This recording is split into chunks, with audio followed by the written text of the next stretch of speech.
This is episode number 31 of the Riff Tacos podcast. My name is Paul Misko, and today I'm wearing my cowboy hat because someone asked me, I forget who it was that messaged me and said, do you ever wear that cowboy hat that hangs behind you? It's usually on that guitar rack back there. And I was like, well, maybe today I fucking will. But excited for today's guest. I haven't seen him since Furnace Fest last year. They're going to be Mr. Will Jackson, vocalist of From a Second Story Window and End of All. Longtime friend and bandmate of mine, obviously, and just one of the most talented dudes I've been in a band with. Just amazing voice and incredible lyricist. He originally joined From a Second Story Window in 2004, I believe it was, when Sean left, and was on their first full-length Delenda. And then I joined in 2006, and we did Conversations and a shitload of touring together. And he was obviously on vocals for our reunion, if you've been following. So we started in November 2023, and he did all of our shows up until Furnace Fest last year, which was a hell of a way to go out. And he was on two of our new singles, So Say We All and Earthen Eyes.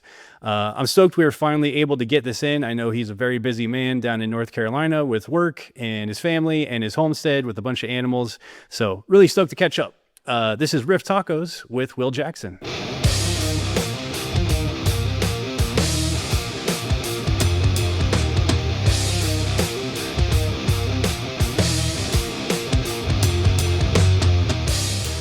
While we were having our issues, we were talking about Deftones. So they teased something for the July 10th was the date. So soon something's coming. Amazing. I don't know if that'll be a single or a record, but I didn't like the last two very much. I thought Ohms was rad though. I mean, a little bit of a safer, I don't know. I don't want to say safer play, but like kind of what like their newer formula. Yeah. I think they tapped into some of their older inspiration though. You know, I thought it had some good heavy parts and Yeah. but the melodies were insane, right? Like so Yeah. I mean, they always will kill the melodies. I think overall it just felt a little flat to me, like a little too safe. Like they did hit that like modern Deftones formula, and they obviously nailed it because they're the Deftones. Right. Yeah. But I didn't like Gore at all. So I'm like really hoping for a real ripper. Yeah. I think they probably got it in them, you know what I mean? I mean, they're probably going to hit us with something good. Yeah. They blew up on TikTok too, which they had this huge resurgence with like young people. Like the crowds are bigger than ever. It's fucking nuts. Yeah. That dude. So my brother-in-law is a boat captain in the Virgin Islands. So big ups, VI skate, Virgin Islands skate community. So his J-Dub, and he told me a story where he was captaining this, family, and they had rented the boat, and he was showing them around the islands and such. And their young daughter, like 17-year-old girl, got on the boat wearing a Deftones shirt.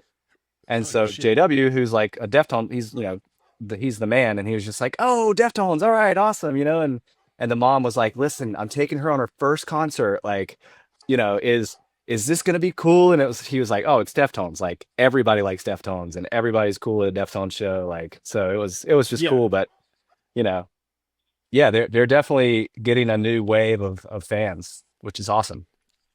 Yeah, I remember like Nick posted on Facebook. He's like, "Why are Deftones tickets fucking $300? I just want an old man seat to like sit back and like watch." Yeah. I'm like, Yeah, and I was like, "Yeah, they are. They are kind of bigger than ever." And I'm like, man, I've been telling people about Deftones forever. I remember I showed somebody when they came over. I was like, "Be quiet and drive." I didn't think I had to show them. Actually, I just put it on. They're like, "What's this?" I'm like, "What do you mean, what's this?" It's like one of the best songs ever fucking written. yeah, 100%, man. My friend's son was he caught him listening to Deftones, and like he'd never, he's like, us old guys, we don't want to like be the guys like, "You got to listen to this, son," so he'd like try not to influence him or whatever. And he said he just went in his room, was like, what's going on in here? And he was just like, "Oh, Dad, we all love Deftones." He was just like, "What? Yeah, that's awesome." That's wild. Because like, I know. How old is Chino now? He's 50 something, right? Just up there crushing. Gotta be. Yeah. He's legend, man. Legend status. I'm stoked. I don't want a world without Deftones. I hope. Yeah, never me too. Me too. They shouldn't. Yeah, I mean, if Metallica can do it this long, then, and they killed it. I went and saw Metallica recently with my little brother, and we went to Virginia Tech Stadium and saw Metallica and Pantera, Suicidal Tendencies. Oh, it was incredible, man. Yeah. that stage almost they wore my have. Cowboys from Hell hat, but yeah, yeah, Yeah, they look like they're having the most fun ever. Like I follow their Instagram and their social media is great. It's fucking funny. Did you see the video with their bare feet? oh, Phil Pantera. No, Metallica. Oh no, like playing the show. No, they were like backstage, just like all sitting on couches talking, and they all had no shoes on for some reason. So they were like, like they had his foot up Oh like yeah, this. You could see their bare feet, and like, it's like no one really cared. But I guess like the comments went off, and so they yeah. reposted it with all their feet blurred out. Yeah, man, dude, they're legends, man. It's incredible, and they killed it. They killed it. They played so well and just slammed, and then it was great. And Pantera was great. Um, and Suicidal Tendencies was insane too. And I think Metallica's bass player's son played bass for Suicidal, which was Oh, cool. really? That's Yeah, cool. it looked like it. I don't know that for a fact, but it did look like it. It was like a young Trujillo up there, just like ripping. It was That's badass. sick. Yeah, I saw them in Metallica in 20 like 18 or Yeah, 17, and they're crushing it still. Like the show they put on is amazing. The screens they have are like 3 stories tall. I It's know. just unbelievable. Yeah, crucial. Yeah, Um, Hetfield can still be up there going, yeah, like just Chino can get up there and you know, I see Hetfield going off the side of the stage, and he's just like smoking a cigar and just like chilling, like talking to yeah, people in the crowd, just having the time of his life, just so comfortable, no nerves. yeah, yeah. That's living the dream, man. So one, I realize a lot of things I ask people about on here, like their kind of like origin story, what got them into music, and like their first bands. And I realize like all the time we spent together in vans and all this shit, like I really don't know much about your history before End of All and like how you got started in vocals and shit. So I would love to Yeah, hear about that, like your early influences, like what made you try to scream for the first time, like how'd you get into it? yeah. It's so it was the '90s, right? So '94, I was in eighth grade, or '95, whatever. And it's funny. I wanted to be good in chorus in middle school, and I didn't get into honors chorus, like state chorus. I missed it, and these guys were like, We want to start a cover band for the talent show," and I was like, "Yeah, I'll sing because I want practice singing." And so like my intention was to get better at singing, like so I could be better at chorus. Right. And we ended up doing like Green Day covers and Weezer and like just all that early alternative grunge stuff. And we were called Fish Sandwiches. I think I remember Um, you telling me that. Yeah. yeah, yeah. So me and a couple of my buddies from that we're still buddies today. Yeah, so we started a band for a talent show, and that's essentially what put me behind a microphone. That's awesome. Yeah, it was killer, man. I mean, we played, and we played all the time. Like we played, there was this place in Mount Airy called Good Times, ran by this legend, George Smith. And while we were in high school, we had this venue we could go play at, and it was literally like 10 minutes from all of our houses. And so it was just this killer place, man. It had like, arcade and like pool tables, and then this whole side area was like 2-foot stage with lights, and we would play there like every weekend. And so there was a big local band scene, and everybody was playing like Rage Against the Machine and Pearl Jam, and then as that happened for a year or two, then some other of the older guys, and they're like actual bands, people started like thinking, oh well, like we're into Deftones, or we're into Pumpkins or whatever, and we should all start writing original stuff. And so it really just kind of happened because of Good Times, where we started out playing talent shows, and then we had a venue, and we could start trying to put together originals. Um, so as far as screaming goes, all the guys I was in a band with in Fish Sandwiches were huge Metallica guys. Like Andrew, he could probably still play every Metallica song with his eyes closed, and perfectly. Like the dude shreds. Um, but I was into like Pantera, and then I was a couple years older than them. So when I was 16, I got a Victory Records sampler, and it had like I got that, and I got Earth Crisis, the live CD, where it starts out and they cover Sunshine of Your Love in there, dude, and it's just like it's lights out. It's like I heard that, I heard Earth Crisis, and I was just like, whatever, whatever grunge, like I don't want to be Eddie Vedder anymore. I want to be Carl, Right. which is why it was like a huge honor to like tour with them in Europe, like Oh, right. Yeah, yeah. He was in Freya. Yeah. yeah, like that was awesome. Do you remember in because I was in choir too, and they like did you have to do you do like a not a test or like a tryout, but they have you sing and then they'll assign you like are you a tenor? Are you a baritone? Do you remember what they Yeah, gave you? yeah. I was a tenor. Nice. I think I Yeah, was too. yeah. I could sing. I could do baritone to tenor, and so I had a pretty good range in those days. And I was in chorus in high school as well, up until like junior year, I think. Mhm. And then I was like, all right, my hair's Yeah. too long for this. I'm too cool. Like, This is lame. yeah, Yeah, I did it for a few years and then found the guitar because of Nick. I've told that story on here a bunch of times, but yeah, then it was just like, this is lame. I got to start a band.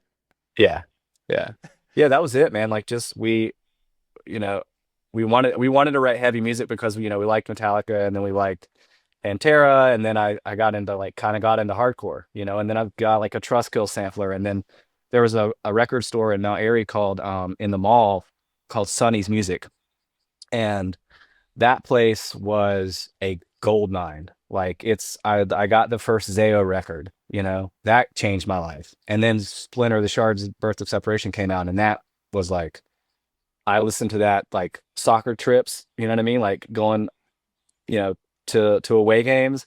I was just in the back of the bus, like listening to Zayo and Snapcase and just like all that Earth Crisis. Yeah, so I got into hardcore. I met a bunch of people through there, and then some really cool bands, like local bands. There was this band called Social Phobia, and they were like rapcore.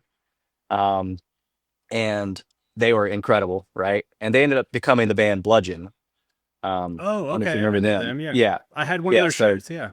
yeah, Bludgeon is like, they're another just legendary North Carolina band, and East Coast band. But yeah, so those guys grew up near me, probably like 20 minutes from here. So Nice. Okay. yeah, Do you remember your first time trying to scream? Like how that felt? yeah. I mean, yeah, like for sure. I mean, you know, we were trying to do like when we were in the cover band, we were doing like Bulls on Parade. Like, so I was trying to get my Zach on.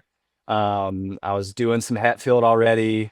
We were Nice. doing like Walk, Pantera, Pantera, so I was trying to, when I was like 15, 16, I was trying to emulate those guys already. So we were getting aggressive, like we were doing that. And then you know, just trying to do those guys. But I think when I first started trying to really scream my own way, we had this song called Listen. Um, and it actually got played on the local radio station, which was Hell cool. yeah. Like That's a big 90, one. 94.5. Yeah, dude, it got on there. And we were all so stoked, man. Just like, God, we were on the radio. Yeah. Um, but yeah, that was a big one. But it was more of like it was kind of like Filter. Remember that band? Yeah. Yeah, Filter. So that like, yeah, like that. Hey man, nice. Yeah. Yeah, so like it was that style. But I remember doing that and being like, oh man, like I gotta really like, project that to like make that happen. Right. So Um, so did you have any other bands after that band before End of All or no, actually, no, I went from cover band with like some heavy songs. Like it was more like heavy alternative, I guess, was a lot of our stuff. None of it was ever like really hardcore, like true hardcore music, or like I don't know if that's a good way to describe that. Hardcore music. I am a dad, Um, but yeah, so I after that I went to college because and I was like, all right, guys, like that was super sick, but I'm gonna go to art school. And so we ended fish sandwich as well and went to art school. And I just remember wanting to be in a band again. And this is back in the day of um chat rooms, right? Like, so there was a website called ncmusic.com, and it had a chat room in there that was like metal hardcore. And somebody posted like, hey, we're looking for a vocalist. Um, actually, I did jam with some dudes before that, and they were really into Slipknot. That was when, you know, Slipknot was like coming on the scene, and like they were, you Right. know, Was it like all of their, 99-ish? yeah, 99. Yeah. So 98, yeah, 98, 99 was my first year in college. And so I was jamming with those dudes and just having fun, like screaming and going crazy with them. They were really into, remember the band Spitfire? There's got to be some old heads out there that remember Spitfire, because that Spitfire record was insane. And so we were trying to do stuff that it was like Spitfire mixed with Slipknot, and it was Nice. super fun. But they were that didn't work out. And I answered this. Somebody said, "Hey, looking for a singer for a band." Da, da, da, da. It's like whatever, and I responded to it. And the guy goes, "Is this Will Jackson that's from Mount Airy, North Carolina?" And I was like, "Yeah." And it ended up being my buddy Jeremy, who also grew up in Mount Airy, and the band was from Mount Airy. And I'm in ECU. I'm 4 hours away. So I'm like, "What, dude? Yeah, sure." Like, so I drove home and practiced with them, and it was yeah, so it was just like full, I'm me, and I go to this practice. And so end of all was Tommy, Brandon, and Jeremy were the three core dudes. And Tommy and Brandon, when I got there, they were like the most metalhead dudes I've ever seen in my life. I feel like he had leather pants on, like Tommy had leather pants on. You know what I mean? Like I hope long so. hair, like full, like just Marshall hat, like, or no, 5150 half stacks, just like ready to be loud as hell in Jeremy's mom's side room. You know what I mean? Just Fuck metal yeah. as hell. And I'd never really done death metal before. You know what I mean? I didn't hadn't done like a super low growl or whatever. And long story long, I went in there and I practiced with them, and just kind of, we all got along well. And I guess I did well enough that they're like, cool, let's jam again. And so Yeah. that started me being an end of all. Fuck yeah. Did they already Yeah, it have the was. band name then and everything, or? Yeah, I think so. Yeah, yeah. And I'd known Jeremy when I was like a young kid. He actually gave me like my first actual double kick skateboard, like in the early '90s. So Nice. yeah, so it was Sick. kind of really cool how that happened. Like, and then we just really just we were a band. Like, we were just like, we want to play as many shows as we can. We want to like write as much music as we can. And at that time, like the North Carolina hardcore metal metalcore scene or whatever was awesome. Like, was awesome. In Winston-Salem, which is like just down the road from us, right? And there was a place called 533 Uprisings, ran by these guys, Danny and Dave and Paul, just the best dudes. And they were, they knew a bunch of great bands. Paul was in Azazel, legendary band. Dave was in Code 7, still is, maybe. I think they still play shows. He comes out and plays saxophone and screams. Hell yeah. But just great guys. Like, and that was another, just this hole in the wall in the middle of downtown Winston-Salem. And you, it was the best place to, like, actually that was, we started playing shows there, but actually we were going to shows there in like my senior year in high school. Mhm. Like we saw Poison the Well there. And funny side Nice. story is that my friend, who who who told me about this show, he said, "Man, we got to go see this band, Boys in the Well." And I was like, "Oh, damn, that's crazy. That sounds nuts." And we got there, and it was Poison the Well. Boys in the Well. I know. That's fantastic. Yeah. So did you like a lot of local shows and then start doing regional? Because I know you guys toured too, right? That's how you met from a second story window. Hey friends, if you're enjoying the show, quick reminder to hit the subscribe button and like the episode on YouTube. If you're listening on Spotify or Apple, please follow the show and leave a quick rating. It really helps me out a lot. And if you know someone who'd enjoy it, please share the episode with them too. Thanks so much. All right, back to it. Yeah, for sure. Yeah, that's exactly right. I mean, just like any other kind of like hardcore metal band back in those days, it was we wrote songs and we came out with that first we wrote that first self-titled The Red album, that's like super kind of like black metal hardcore kind of stuff. And then we just played 533, or we played in Kernersville or wherever we could, right? Play shows, meet bands, pass out your CDs, hopefully, print as many stickers and shirts. But yeah, we were playing shows pretty much from like Charleston, West Virginia down to Atlanta. Like we were, that was kind of like our zone. I think we got out into Tennessee a couple times, Alabama maybe. So we were just like really we took a lot of shows that were, long drives, and then you just play for like 30 people, but the next time you play for 100 people, and it's, so that was just, that's how you got to start. At least back how you do it. it. I don't know what the people do now, but yeah, I don't know either. I mean, I think you probably should still do that, I guess, but maybe you have a little more free advertising. Yeah, especially with social media, because that didn't exist when we were starting. We were just like, please put our sticker on your car, Yeah. Were you guys on a label back then? Yeah, we got on Tribunal Records. It was right. out of Greensboro. Yeah, so many good bands were on Tribunal. And that really, once we got Matt from Tribunal hooked us up with that, and he hooked it up, so we got to record with Jamie King. So that's who recorded. He does Between the Buried and Me and a bunch of other incredible bands.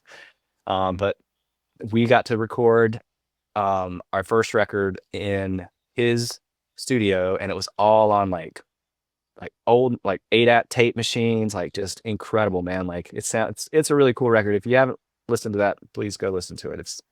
It sounds really crazy. The first one, the red one. The red one. Yeah. Yeah. Yeah, so that was incredible. So Matt put us on, and he put us on a sampler at first. That's what it was. Back when samplers were like, we need more samplers in our life, man. Like, dude, I missed that. It was so exciting to get one and just like check out. There'd be like 3 bands on it, 5 bands. That's like how I got into hardcore, man, and or metal, because we would go to Sonny's and he would have these free samplers. You go to the record shop, and the label or the company has sent him like, hey man, here's a song of 25 bands. You get 25 songs for free. Yeah. You identify the band you like, cool. And then, yeah, man, gosh, those were the days. They were the days. The constant instant access to like everything is kind of like made things less special, Yeah. I think, the kids are like bringing tapes back, and yeah, that is cool. It's a cool novelty thing. I don't know if they're listening to them, but it is neat. Right. CDs are coming back too, though. Yeah, I know, man. I mean, shoot, we put out that record, actually did a record thing, and that's been huge forever, but like it's even more popular now. Right. Yeah, the Wax Festival stuff has been crazy, and it basically was the reason for our reunion after that came out. I knew something would happen eventually once we got there. Yeah. So thank you, Wax Festival. Yeah. But before we get to there, so like how far did End of All go before you decided to leave for FASSW? And then like how did that all go down? That was so I'd been in End of All for about 4 years, all the way through college. I mean, we toured all the time, for 4 or 5 years. I would drive from college to Mount Airy and practice, and then we would tour on the weekends. Or tour when I had breaks, or whenever we could, really. We did, we opened for a ton of great bands, and just had a really good run. And then we released that second record. And this is when you were killing it when you went to Summerville, South Carolina, outside of Charleston, and you played.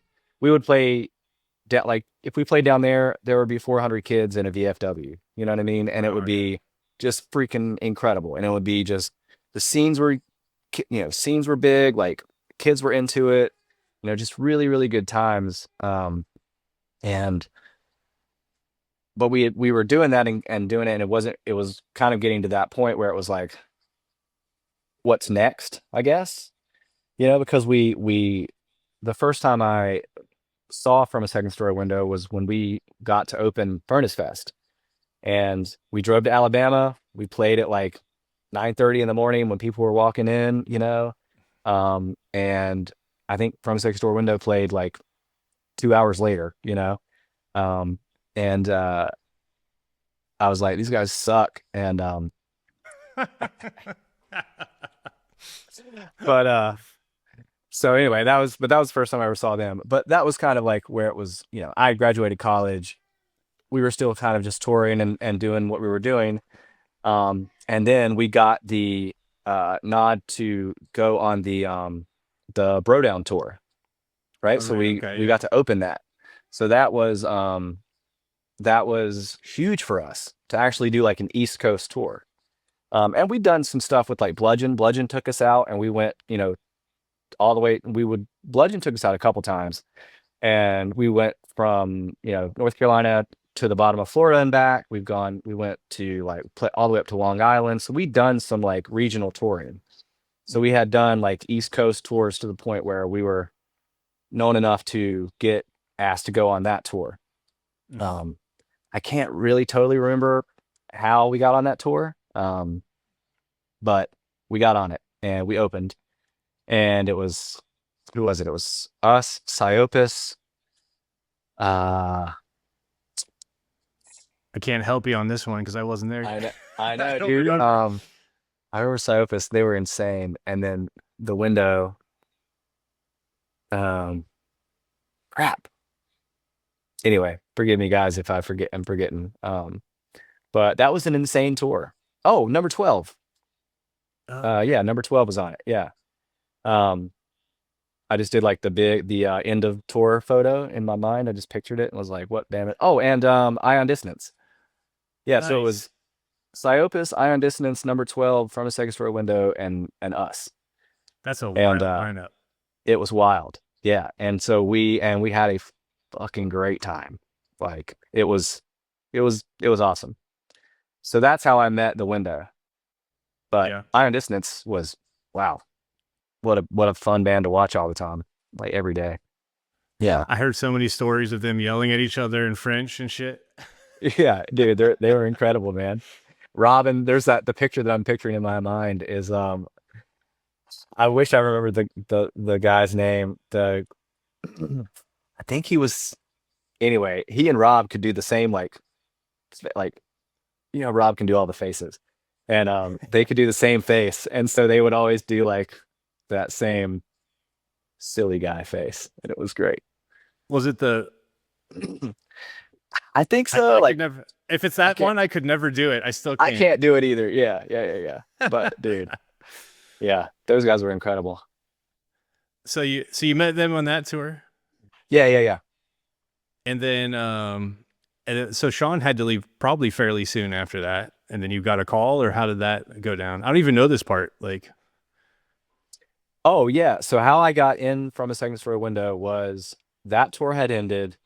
I was working in Winston-Salem. I was assistant manager of an Abercrombie, and doing that and playing random shows with End of All. And we had done that second record. End of All had done Paradise Burning. It was more of like our grindcore kind of record.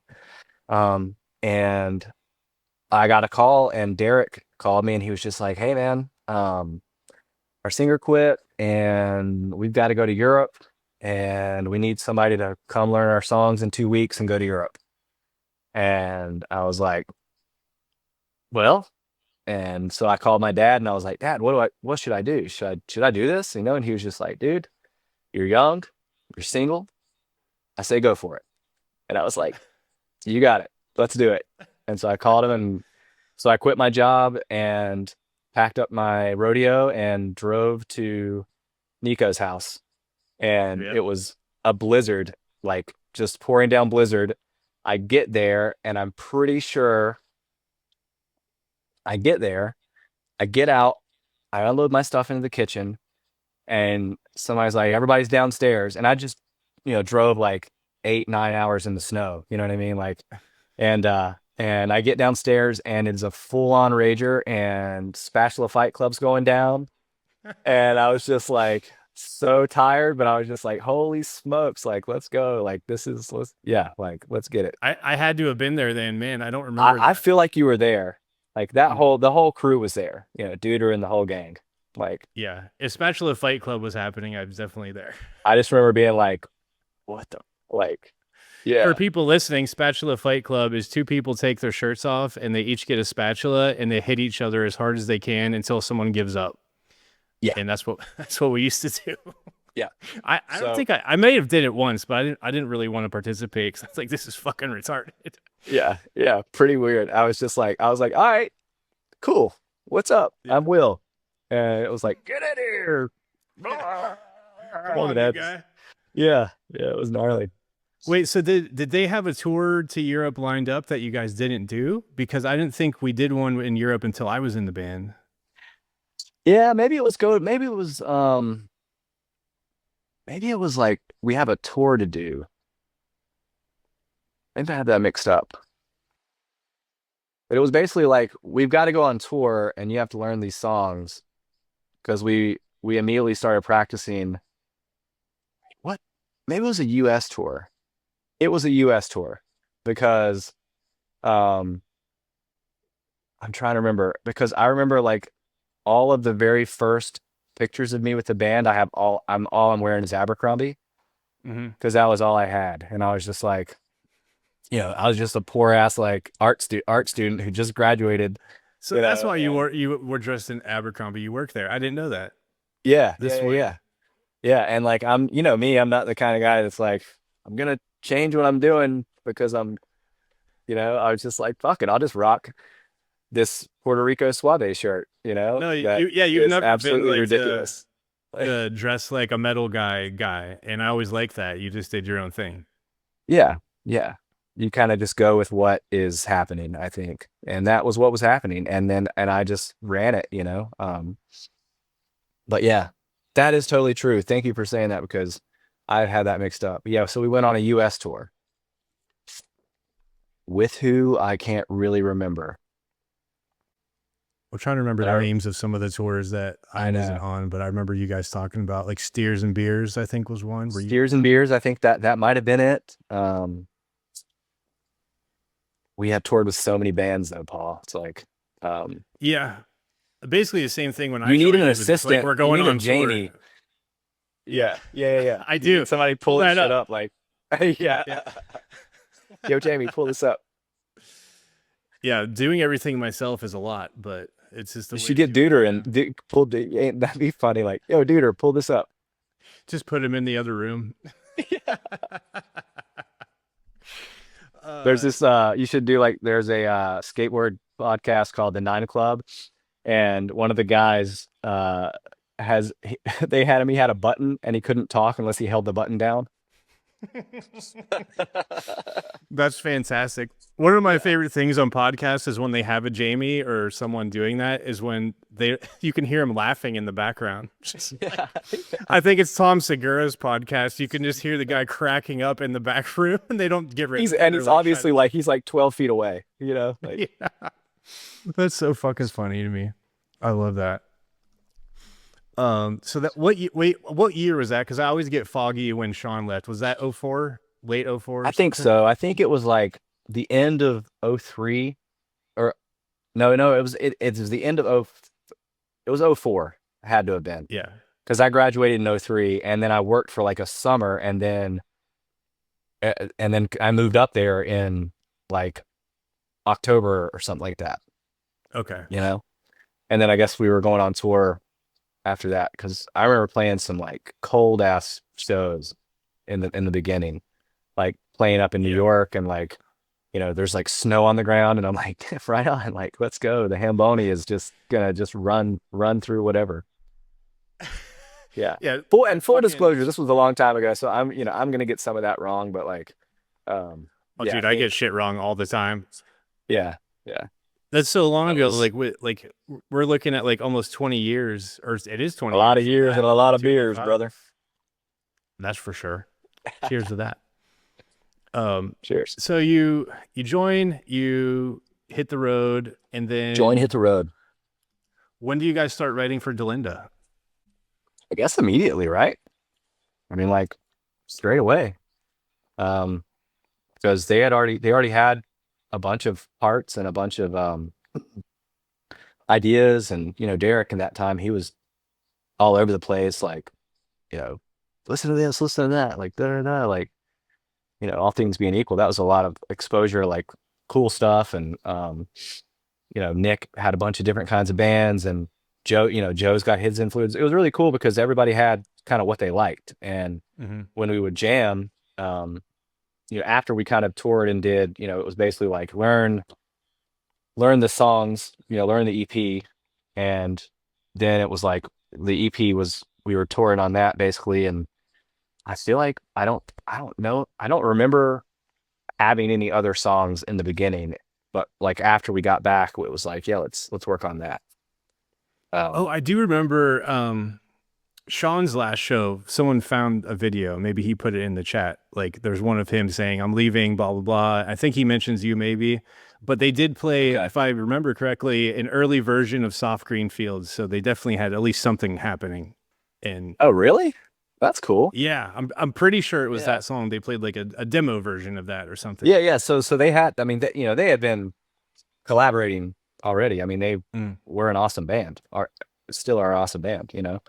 Um, so yeah, it was cool. It was the way I remember it, it was very natural, and like, we're all here for it. Like, this is what we do. Like, we are this band, and this is what we want to do. We want to write songs and go on tour. It was like a continuation of where I was with End of All, um, just with more broader touring opportunities, and you know, and black market support and stuff like that. Yeah. And like, so Delenda, I fucking love your lyrics on that, by the way. I think it's like a fucking Thank you. masterpiece. And I was like skimming through them again today, just kind of refreshing my memory of like some of my favorite parts and stuff. And like, it's a full on concept album, obviously. Sure. I remember you guys telling me a little bit about it, like everybody kind of had a little bit of input, or was most of it you, or like, was it a collaborative effort? Like the whole theme of everything? I think that it was my overall theme, like how I started forming the lyrics or like the song bases. But I think that there's several lyrics in there, like, that people came in and like, um what's the one about cockroaches? Rob came in one day with God, the cockroaches line. I can't remember it right now, I'll be but Jamie and pull that one up. Go ahead. pull that one up. Yeah. And then I had, so I would have stuff. It was always collaborative, the whole thing. Just like with the music, I think everybody was always like, I'm not sure about this part. Like, can that be heavier? Or, I didn't really influence too much. I don't think I'm influenced much of the music at all, but like, I know everybody was very collaborative. But if somebody had a lyric idea, it was always, we would throw it in if it was good. Um, Yeah.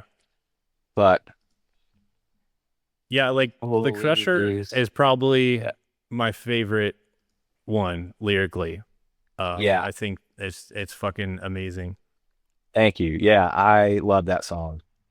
Um, so many, like, I tried to be very, cause I listened to a lot of black metal, and like, when I was younger, and a lot of some of my favorite black metal bands. I mean, it's very just like, you know, it gives you this visual, it describes the way things are, and gives you a feeling with the words. And I really wanted that song to be, because it's about grinding people to dust. And basically it was really based on, Nick was working at a slag plant. And Nick was, so he's running these huge conveyor belts that would crush like concrete and stuff like that. I think that's what it was. But anyway, these big conveyors would essentially like, crush giant rocks into little rocks or make slag and stuff. I hope I'm describing that correctly, but that was what gave me the idea of like, these people who are just like, holy shit, my job is to like basically conveyor belt style, like cremate people and crush them to dust so we can reuse them. And so that was kind of where I was at with that. And I always remembered like you snuck in people's names, like the prophet Sodrov, which is Joe. Yeah. But I didn't until today when I'm looking. There was Huffner in the crusher. Yeah, for sure, dude. Yeah, which is our drummer Nick Huffman for people listening. Yeah, that's so funny. Yeah. And by the way, the Roaches song is "These Lights Above Us." Oh yeah, cool. That's right. We can leave our legacy to the cockroaches. Do you see the lights ahead? Can you see them? Okay. Yeah, that's right. That's why I wanted to do that cockroach legacy shirt. Yeah. But okay, I forgot we brought that up. Yeah.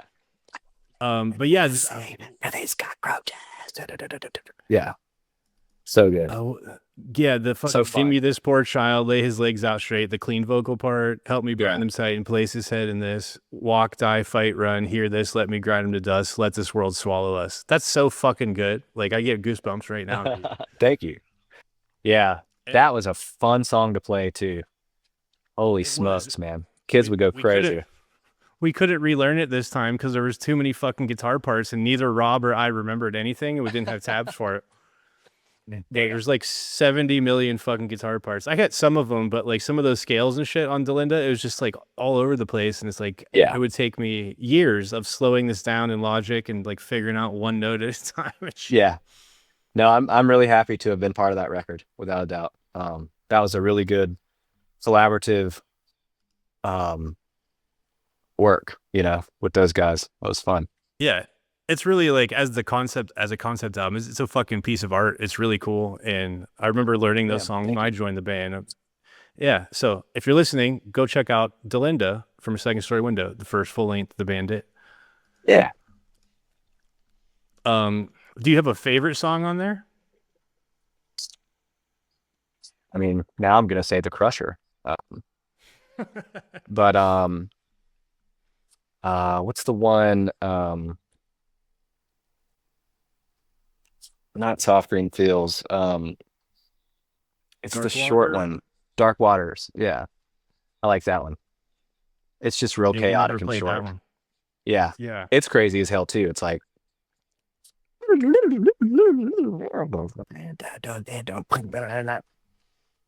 History is the short one you're thinking of, like that. Dark Waters is sick though. Yeah, no, it's really sick. And History is sick too. Yeah.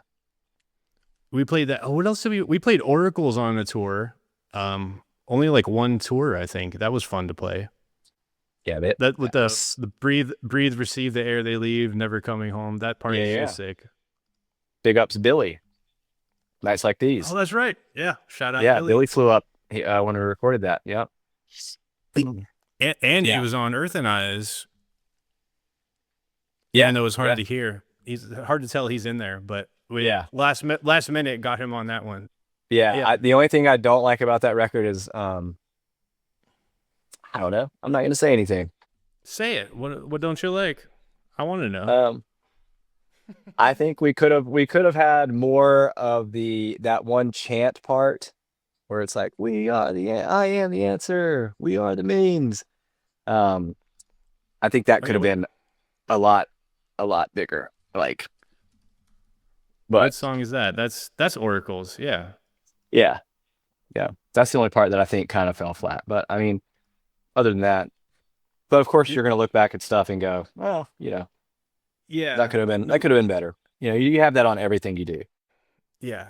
No matter how much time you spend writing songs and developing them and whatever, like it's always once you lay it down, then more shit comes out. I was just talking about that, especially after playing them live, all the good shit comes out. Yeah, yeah. Like But should have done that. And I yeah, remember I joined the band the week after it came out. yeah. Um, So you know all about it. so that was I think it was like August of 2006 because I remember I just hopped in the van and finished a tour with you guys even though I wasn't playing. I just hung out. Yeah. And Where did you hop in at? I think from home. I think you guys swung in and got me when you got close by.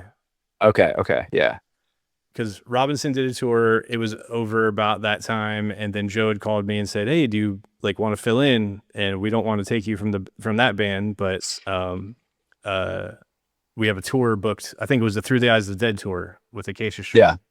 That was my first one. So I was like, sure, we got nothing going on. And then yeah, I just hopped in the van with you guys and hung out. I played one song at the end of the tour. I played I Tried Voodoo once. The final show of the tour. It was like Darkest Hour and Misery Signals, I think. Yep, yep. I remember that.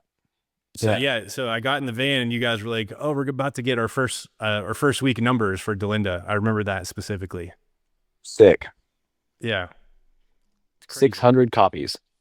Yeah, I think it was 800 and something, and we're like, "Oh, Okay, we're cool. hoping for more," but yeah, it is what it is. But dude, we were having so much fun, and wasn't I think Cattle Decapitation was on that Misery Signals tour. I just remember being so stoked to watch Cattle I don't every night. remember. I don't think they were. Remember I that? think that was Steers and Beers. I think Cattle Decap and like Job for a Cowboy. I remember seeing My a Misery flyer or Signals. a tour pass. That Okay. one was Darkest Hour, Misery Signals, and something with Mirror versus the Mirror. Versus the Mirror. Okay, cool. Yeah. Right on. All right, yeah. That was fun though, because I just like I went home and I didn't have a job and I didn't have anything to do. And I was like, sweet, I'll just hop in the van and just go on tour and be a roadie. And then we put with Darkest Hour. It was the first time I met those guys who Oh are man, awesome. yeah. Yeah, great fucking dudes. Dude, incredible guys. Yeah. Thank you, Darkest Hour. So then we almost immediately started working on stuff for Conversations. I remember. Yeah. We were sitting in the trailer with Rob, and he's just like, "So what do you want to do?" Yeah. And I'm like, "I don't know. What do you want to do?" And we just started talking about like what we want to write next, and we were all kind of like, just burnt out on the super heavy shit for the moment, and that's how we kind of started going in that direction. And we still didn't know what it was going to be though. It's like we all love Deftones, and Will's got a great voice, and we should use the singing voice more, and just kind of do whatever we want. Everyone was like on that brand new kick then too. Remember? Yeah, Brand New was huge. Joe loved Brand New. What was that Brand New record? We listened to it all the time. The Devil and God are raging inside me. Yeah. It was What a good if record. Joe was driving, that record was on, or Norma Jean Redeemer. That was like all he listened to then. Yeah, for sure. That's awesome. God, what year was that? 2007, 2006? 6 or 7, yeah. Yeah. That got me back That's into cool. Norma Jean because I listened to the first one and I skipped the second one. But then like Redeemer, I really feel like they kind of found their sound, and that like I love that one. I think they've just gotten better since too, even despite all the member changes. Yeah. No, I mean, they created the Norma Jean sound, right? I mean, they had the heavy sound. They had they had that new southern heavy kind of freak out tone. Yeah. But then it's just like we talked about with Deftones. Like you kind of create this sound that you're known for. Yeah. I feel like I think their singer Corey has a lot to do with like the guitar playing and writing too, because it's been so consistent, even with like so many people coming and going. And I don't know, I've been stoked on them for years. I had their bass player Jake on, who was one of the originals or early guys, but I'd love to have more of Cool. those dudes on too. Was he in Ludacris? I don't know if he was. I think we didn't. I think he wasn't in that band. I think the guy from Ludacris was in and then left, and then he was like almost an original Norma Jean guy, like one Yeah. like the earliest bass player that wasn't in Ludacris. Yeah. Okay. End of All got to play. We played a show with Reflux. Remember that band? Hmm. I think their singer started Sumerian Records. I think that's the same guy. And Tosin from Animals as Leaders, he was in it, Hmm. and we got to play with the. I just remember the show was so sick. It was them, and it was Ludacris, and End of All played. Did Ludacris put out an album? I don't know. I mean, they had like a CD, and it was LUTI dash KRIS or something like that. Like, um, anyway, Yes. that was Yeah. Yeah. sick. That was awesome. I was just like, dude, this is sick. Like, and they were awesome. Yeah. Because they were still kind of like half new metal then, but I bet there was like Yeah, Norma Jean songs they were playing. yeah. It Yeah. was so cool. Yeah, that's where we were like, what the fuck That's is sick. this? Like, yeah, these guys are nuts. We're back from a pee break, folks. So that's why there was a cut there. So where were we? Oh yeah. So I wanted to talk about conversations more. And I remember one thing I don't think that you ever told me until like this reunion time around was that like kind of when we were writing, you kind of felt a little left out of the process and like disjointed there. And I felt bad about that. So I wanted to say I'm sorry again and just kind of talk about how that all came together because we were just kind of going at it up here. I know you were back home in North Carolina, and Right. I know people have their thoughts back and forth of like they went too far this way for conversations or whatever. Or some people like that's their favorite record who like found us after we broke up. So I'd Right. love to hear your thoughts on the record now and that the whole process and everything. Yeah, for sure, man. You know, that record to me now is and always it was always to me awesome. Um, it was for me at the time. So like you said, we were touring nonstop, and we were like had not taken more than a 2 or 3 week break for years, like for a It was couple nonstop, years. never stopped. Right. It was like 3 years of like nonstop touring, like over US, Canada, US, Mexico, US, go to Europe, come back, Canada. Like we were having the times of our lives, but we We were did burnt Europe out. twice the same year in 2007. That's right, dude. Yeah. So like, it was, and then I think that it was kind of finally like, all right, I need a break. Like I need to go home. Like I haven't been home in a couple years. And while I was home, um, you guys basically wrote conversations, or a whole lot of it. Mhm. Um, and I wasn't there. And honestly, like I don't really remember us talking a ton. Again, this is before cell phones. This is like, you know, before, Yeah. we Well, weren't checking we had emails. phones, but it wasn't like a normal. Yeah, it Yeah, it wasn't wasn't it normal. wasn't We like text all the time, like now. right. Yeah, people weren't constantly in contact. And Yeah. rightly so, like kind of on me too. Like I kind of took a break, like because we'd been like 3 years on the road straight, um, going on four probably. And I think I just checked out for a bit. And when y'all came down and it was my birthday, and you were like, "Here's the record." Um, and oh, hang on a second, brother. Sorry, we got a new dog, and his toy is right here. I gotta take that down to my wife real quick. All right, Okay. Nope. All good. dog toys. We're back. Dog errand. Dad, dog dad. I'll just jump right back into that. But like, yeah, I think we yeah, I mean, full honesty, at first I was just kind of like it's got a lot more repetition and a lot more structure, because we were a very linear band, Mhm. with like just distinctive parts. And so the song structuring was different than I was used to. And then it was like it um was very like, here's where you're going to sing, here's where you're going to scream. And so I wasn't used to that. Right. That dynamic of like, yeah. Sure. Yeah. Like, that song structuring.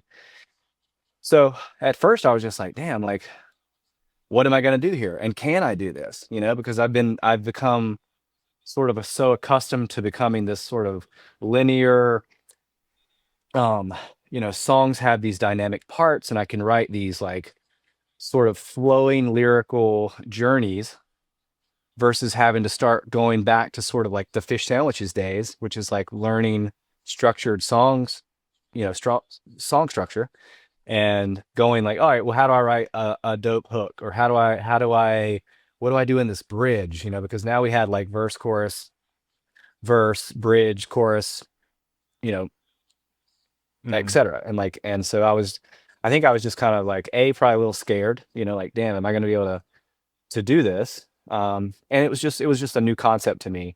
And I don't know if I was like, ready for it, because in my mind, I thought we were going to do like a grindcore record.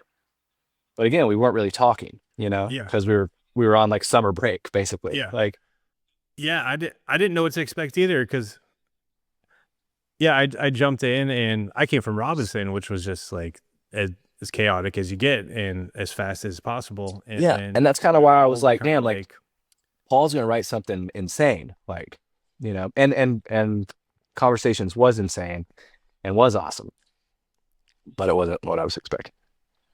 yeah, I think like we were all just kind of like taking from those influences we were listening to on tour, like Brand New and Norma Jean and blah, blah, blah. And we were like, we'd like to utilize our Deftones influence and just kind of not try to be more radio friendly, I guess, on purpose, but just kind of write whatever we're feeling and let things breathe a little more.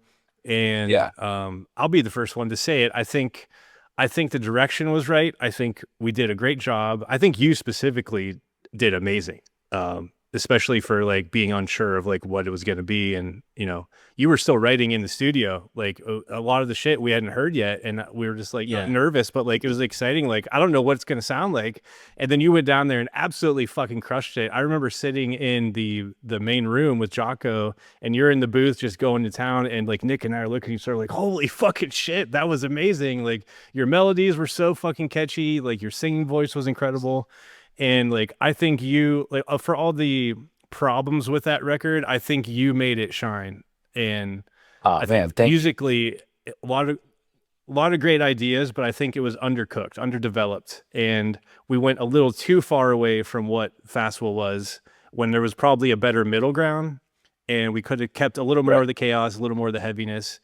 So it was too far of a jump, but it was also like the first time with the five of us writing as a group, and like just going like everyone's just going, what do we want to do? Who cares? Like, and I think it was just kind of like, I don't know. It was an experiment, and I think we did a great job. But yeah, like listening back, a lot of things I would change. Like we said earlier, you do that anyway. Yeah, 100%, man. I think you made it stellar, is what I'm saying. Well, dude, thank you so much. I mean, and you know, all of my first reactions on you know, because we're just talking about like that was my first reaction was I don't know if I was ready for that record. And like but the more that we practiced it, the more that we played it, and the more we were developing the parts for it, and like, you know, these things were just you know, so much of that stuff just kind of like came so naturally, like to put, you know, putting parts on the music or like putting lyrics and vocal lines down on that on the songs, because they were structured well, and the parts are really good, and like it really did come together very organically once we started working on it all together, you know.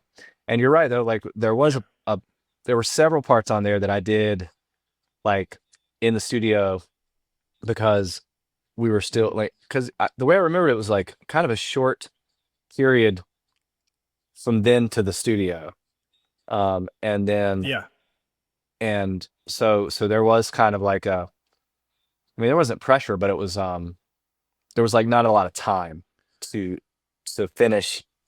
Yeah, not a lot of time with the whole group to work it out. Yeah. Yeah.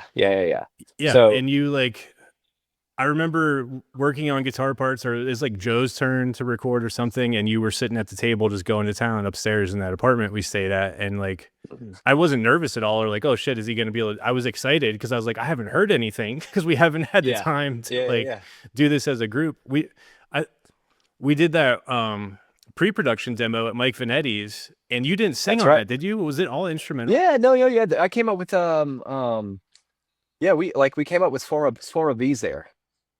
Keep listening. Oh, okay. That whole part was. I've got a Moth as a friend right now. Um, Moth Has a Friend sounds like a modern metal band.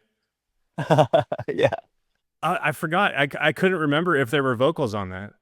I feel like there were. I mean, I remember being in his basement jamming on that because that was kind of a new riff. Because Rob had come up with that riff, I remember, and it was like super sick. And then I just remember we were jamming on it, and that vocal line came out, I believe.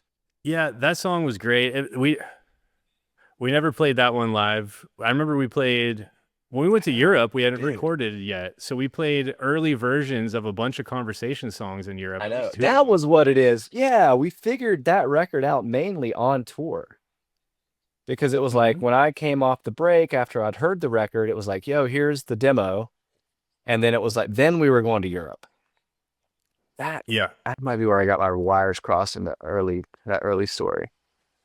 What's the song? Severed Heads, Open Minds. Sick song. I love that song. We played an early version of that in Europe that had a completely different ending. It had this big nu metal-y Deftones breakdown. Da da da da da da da. You remember that? Yeah, I do. Yeah. Yeah.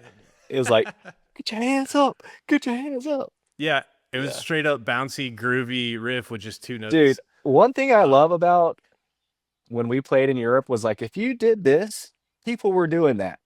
You know, like if you were like, jump, for the majority, like people were jumping, and like it was just so like not a lot of this. I mean, there was some of that, but like but people were generally like very into it. It was great. They were very receptive for a band they didn't know, because like almost nobody knew who we were on that first tour over there. Yeah. And compared to like a show here where if you don't know the band, the opening band, you're either standing outside smoking or you're doing that thing. Yeah. But over there, it's like they came to watch because they were stoked. Like, oh, who's this? Like, they were very came to the show. Much more into it. And I just remember I got the best advice I got was in Europe, and I'm derailing this a bit, but I remember our first shows and we were in Germany, and I was like, "Hey, what's up? We're from a second story window. We're blah blah, like this, blah, blah, blah," and they're all just like, "What?" Like, and I remember our tour manager, he was just like, "Speak slower," and I was like, yes. So that's when I started being like, "What's up? We are from a second story window," like just trying to be very like, "I am a dumb American. Thank you." They speak English, but it's their second language. So yeah. Right. Yeah. Like it made me feel like a dumb American because we go over there into their country and they're speaking our language to us, and I don't know a word of any of theirs. I was just like, man, I get it now. We are just dumb Americans. As I sit here in my Skinner's sleeveless shirt and a cowboy hat. Yeah. No, we had a good time. We learned a lot. We were just having a ball, man.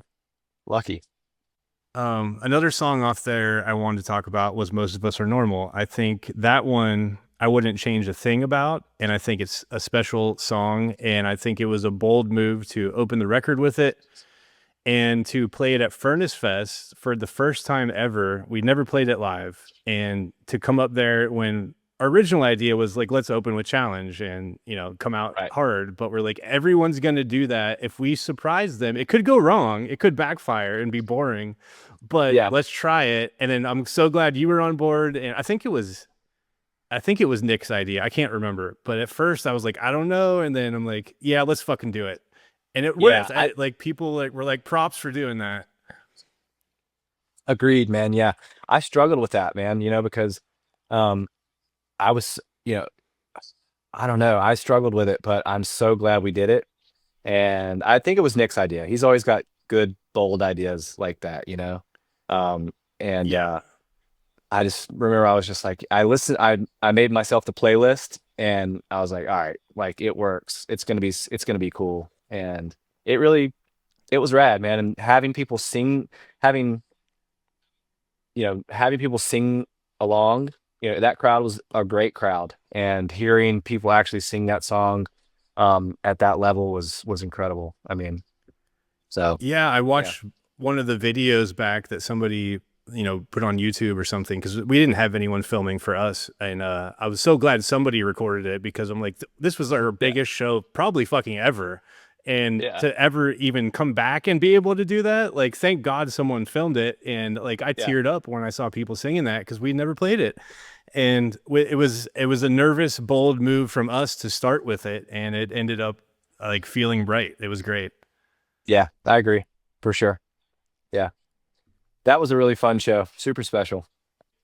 Because we played first on the main stage and then nobody was there but the doors were open so people were at the other two stages watching those bands and we're Right. like, don't know if anyone's going to come over here for us or hopefully by the time we start, people start pouring in a little bit, but before we even played one note it filled in completely and I was just Yeah. fucking blown away and then I got Yeah. nervous. It was it was so cool that everybody got in, packed it out, and by the time we started, just seeing that many people, it's just so cool, like how a band like ours and in this day and age can come back together and still be able to play for that many people is so fun. I will say, don't play a black stage that's been in the summer heat um, with no shoes on in the very beginning, because I walked out there and was just like, oh God, what have I done? Like, if you watch that footage, you can see me like targeting like pieces of paper and like other stuff to stand on until I get my shoes back on a couple songs later. But it was so hot, dude. Yeah, I was like, my feet were sizzling. they had that little wooden platform off the Right. stage in Yeah. front for people to like stage dive off of or whatever. And I Yeah. remember they brought it up and then some dude was painting it black like an hour before we started. I'm like, why are they doing Yeah. that? It's gonna be so fucking hot. What's the point? Yeah. And then I saw you running to put your shoes on in between songs. Yeah, dude, it was crucial hot, dude. Those first like four steps, I was like, ah, what have I done? Yeah, Oh shit. I remember by the time we got to challenge, the heat was so much in the sun of just headbanging nonstop, and I'm sure my face was like a strawberry, but I started to feel like I might pass out here. Like this is really fucking hot, and but I Yeah, made it. dude, it was awesome. That was such a fun set. That was a fun set, man, without a doubt. I'm so I'm so thankful that we got to do that. Like no matter what, that's gonna be the peak of this entire reunion. That and the reunion show were Yeah. so amazing. That was, that's the last show I played with you guys, and that was what a way, you know, what a last show to have with, four of my favorite human beings and a bunch of Yeah, I 4,000 mean, people that are also my favorite human beings. But yeah, yeah, no better way to go out probably. And I want to talk about the reunion show too because I remember man, something really funny. Speaking of like nerves before we went on stage, so this was 15, 16 years removed from our last show. We're practicing.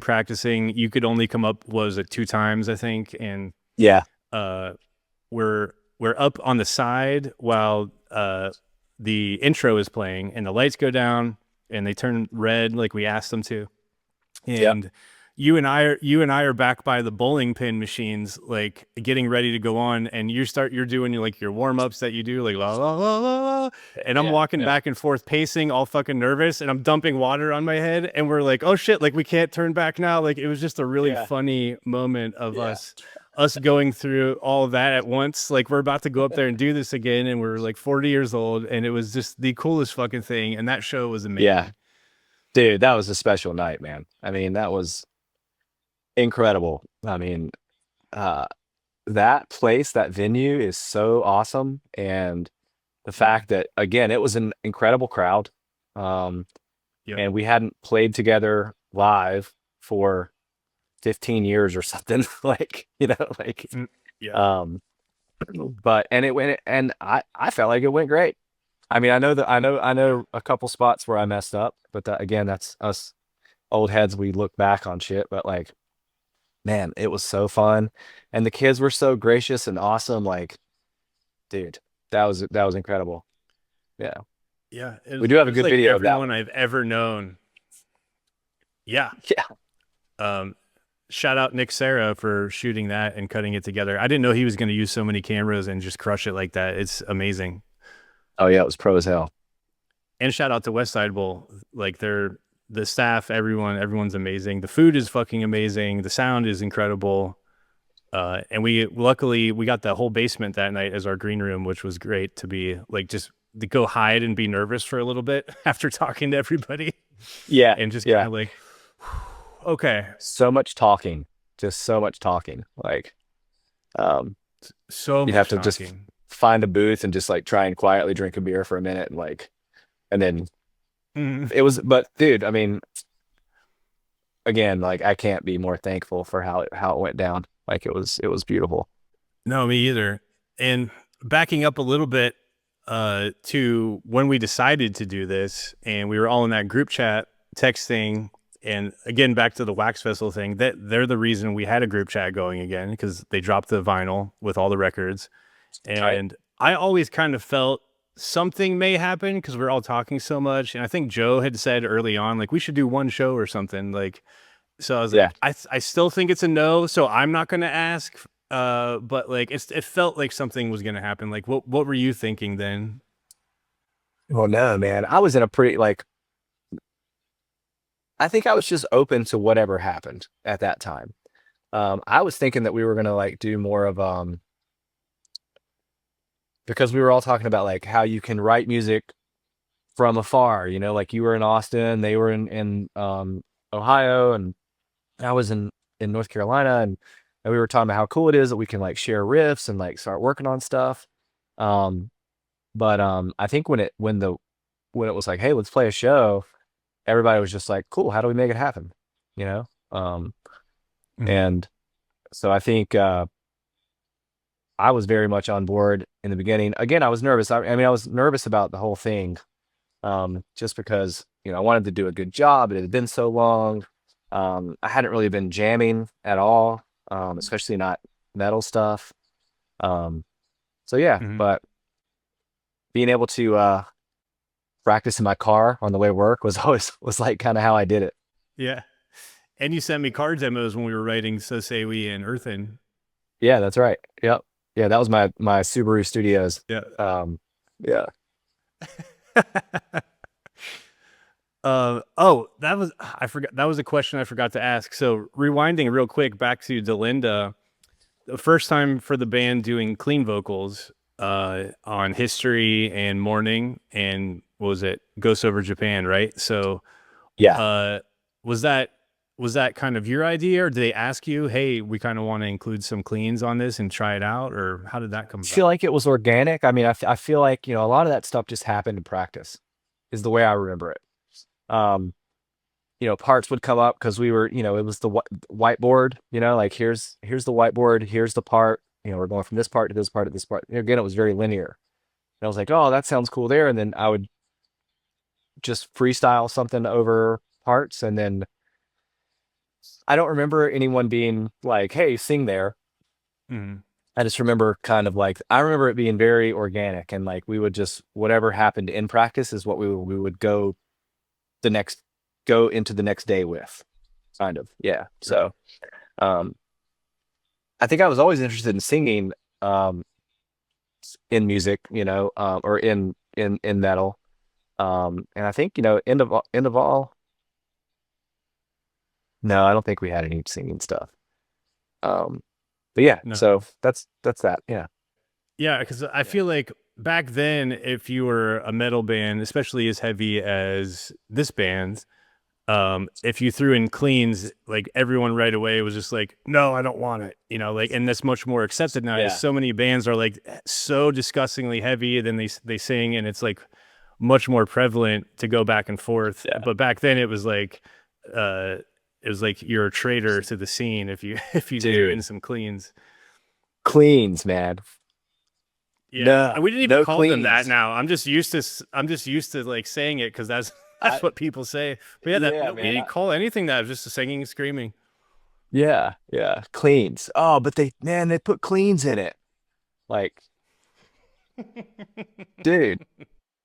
Yeah, but I think and again, that's just like we love Deftones, and I mean, I grew up listening to fucking Pearl Jam. You know what I mean? Like I'm, it's in Nirvana. It's like it's in our DNA. Like we are kids of that generation, so like there's gonna be some influences there that are different than you know people who didn't come from the same timeline we did, I guess, or region maybe. Yeah. That's what, like, I remember with Conversations, we always wanted that big Deftones part, and we got it in Leaving the Earth, and you crushed that. So it's so pretty and eerie and cool. Thank you. I don't remember if we played that song back in the day, but we got to play that one. No, I think I'm trying to think. So we played, and this is my memory. I think like we played one show.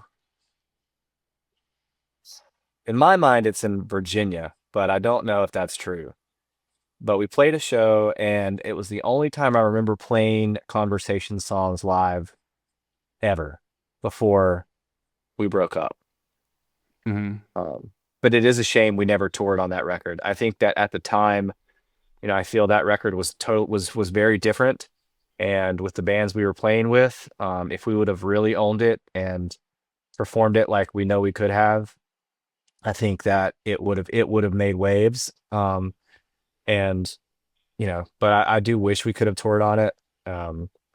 But that's Yeah, I would have loved to yeah. see like what would happen. We've gotten so many comments like over the last couple of years of people saying like that record was ahead of its time, and I'd never thought of it like that. I was just like, we're just doing our thing. Um, and then I listened back to it now, and I guess for that era, it was pretty different because I mean, you had your Under Oaths and stuff, but we didn't sound like them. Uh, Yeah, I don't know. I don't know, but like that's a lovely compliment. So thank you to everyone who said that. But 1,000,000%. Yeah. I didn't know if I agreed. I'm like, were we ahead of our time with that? I don't know. We were the kind of guys that we were always in the moment, right? On tour, we were where we are. We were either on tour or off tour. We were just where we were, and we didn't really plan too much for the future. So it is a compliment for anyone to say that that record was ahead of its time. But we were just trying to do what we could in the moment, and Mhm. I think if that laddered up to being futuristic, that's awesome.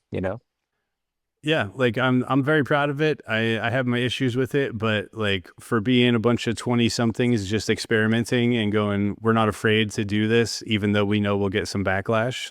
I'm very proud Yeah. of what we did and that we decided to do it and said, fuck it, we'll do whatever we want.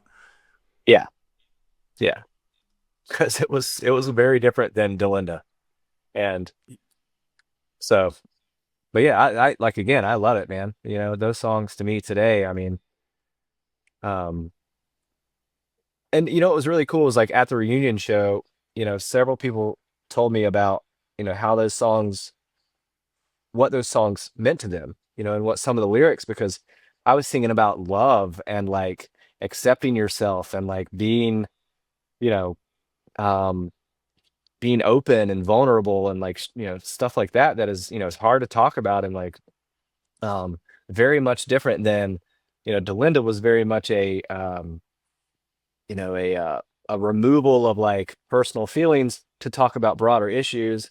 While there was personal stuff in there, but it was very much like me painting a picture of this dystopian landscape, when really, like, we have a dystopian landscape inside ourselves all the time, and everybody's fighting that battle.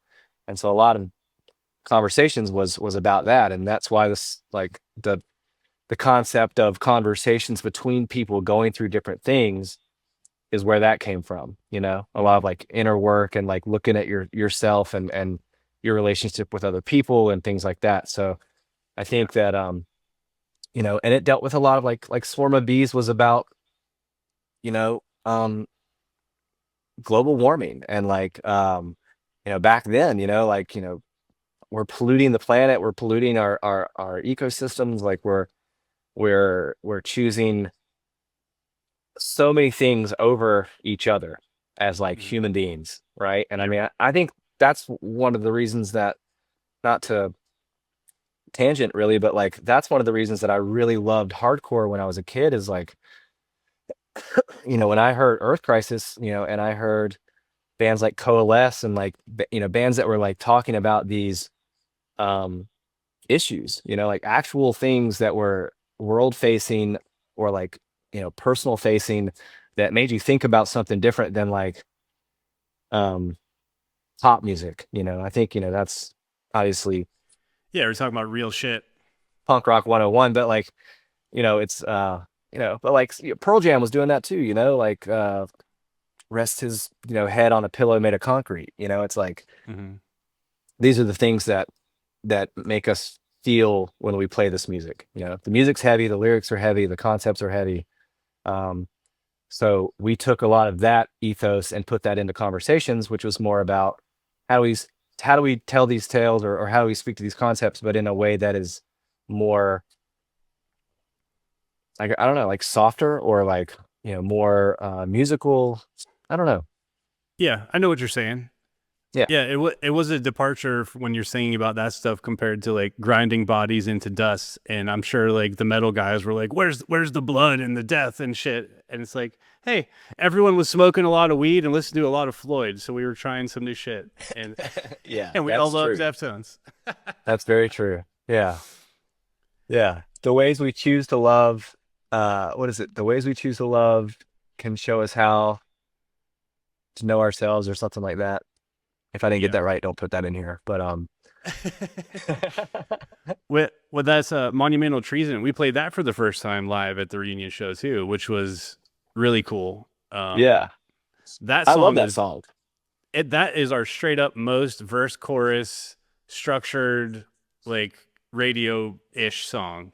Like Yeah. But it's heavy as hell. yeah, it is too.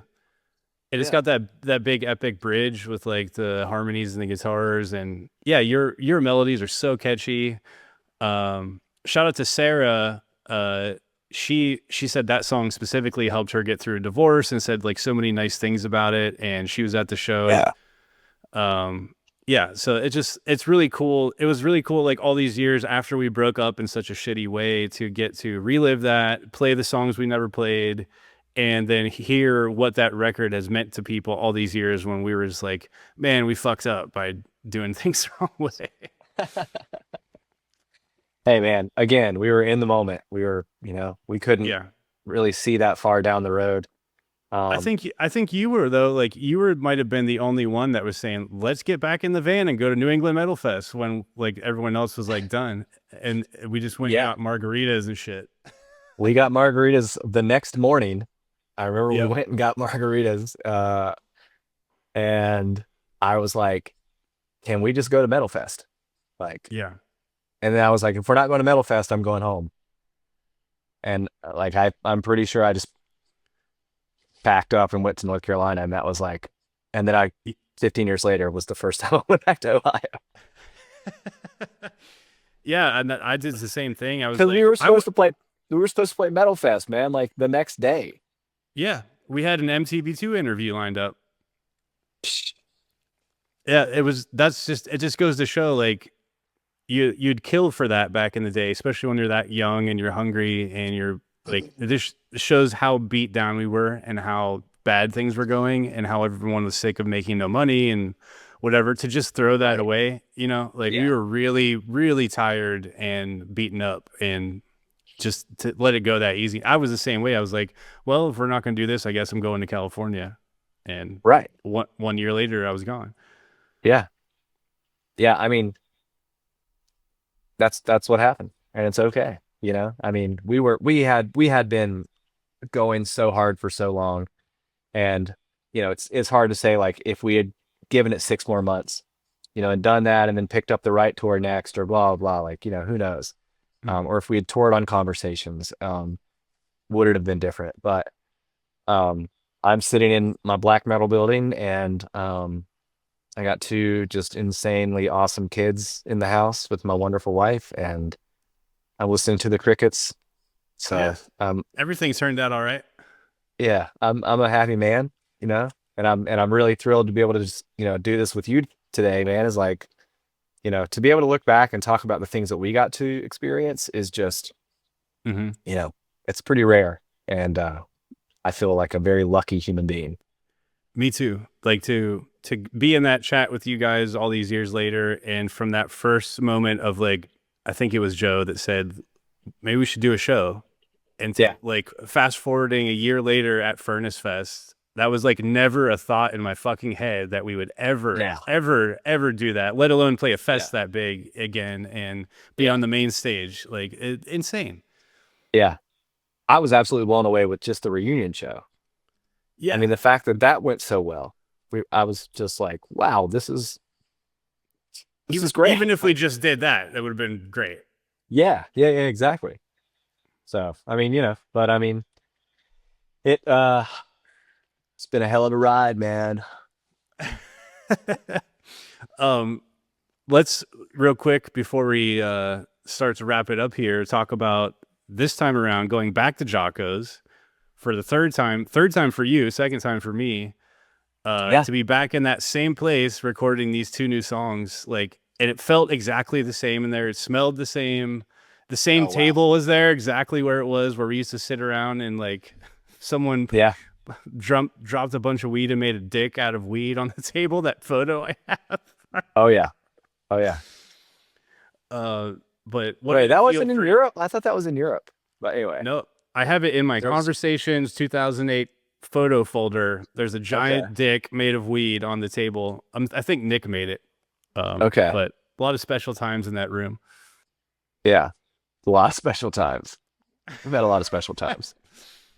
To be in my early 40s, I still feel 30. And to be able to be like, yo, I'm going to fly to Syracuse to record some songs with my buddies.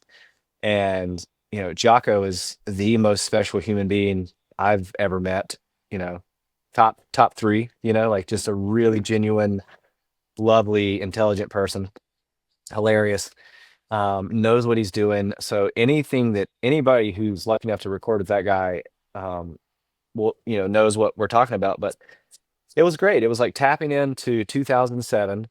It was like reliving some great days. But it was also a little bit of hard work, man. Like, I mean,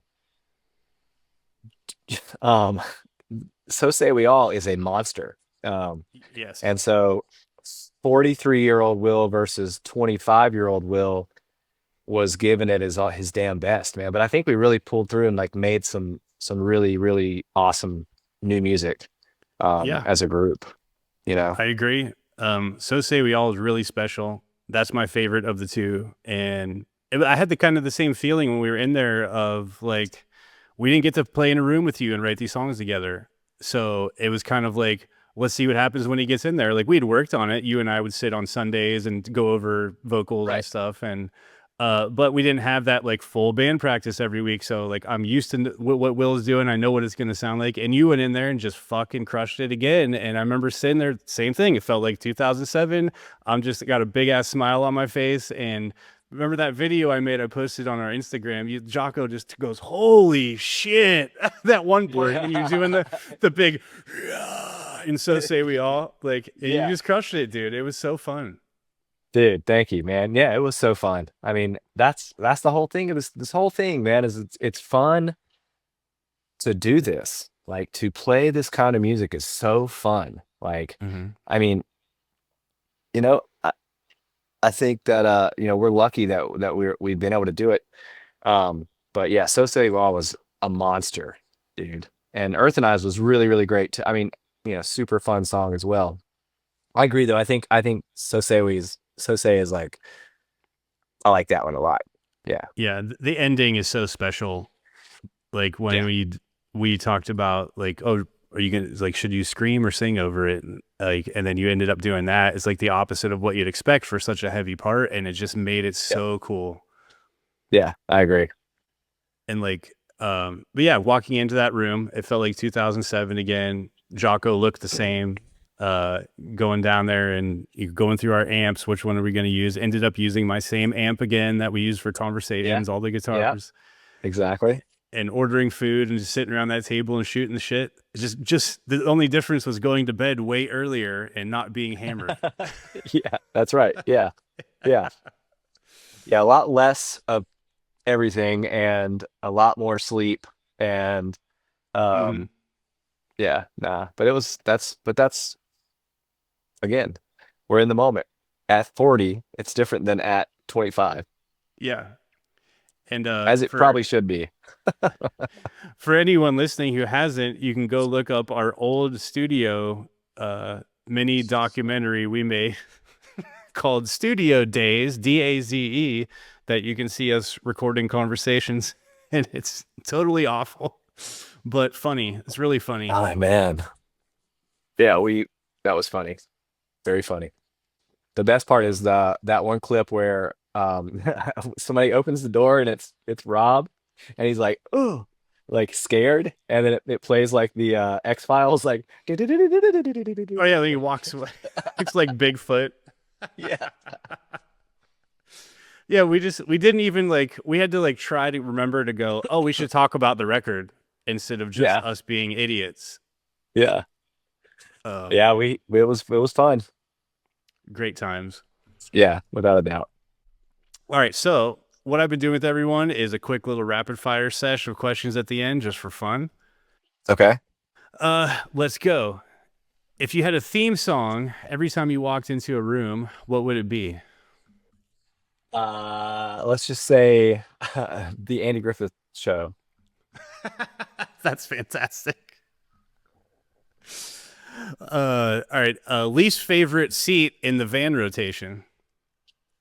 Ooh, least favorite probably was back. Um, Bunk. back bunk. Yep. Yeah, Mine too. yeah, for sure. Just because you were trapped. I mean, can we pause and talk about that real quick? Like we had a loft. We had a loft in the back of the van, which many bands of our, we had a 200-foot trailer behind us and a 15-passenger van with a loft in the back, and you're like nose to the ceiling, sleeping like this. Like you can maybe roll, you know what I mean? You can like maybe get a roll in. Yeah. I just remember, God, like so like, but sorry, um, I just remember so many times like laying there, like listening to my iPod because we had iPods, kids, and just like thinking like, dang, like, yeah, you're touching the ceiling of the van, just like Yeah. hope everything goes okay, like. Yeah, because you had the back door here, the ceiling here, and then another person here, and you're just trapped in the very back. You're just And stuck. if you want to get out, you have to like crawl over the person nose to nose to like Yeah. to get down into the seat and sit there. Yeah. Just And mashing your body on theirs. who was your bunk Yeah. buddy that you were always up there with? I think it was me and Huffman, man. We were in the rotation. So when Huff and I drove, what was sick was like back in the day. So you had portable DVD players, right? The bloop screen, put the DVD in.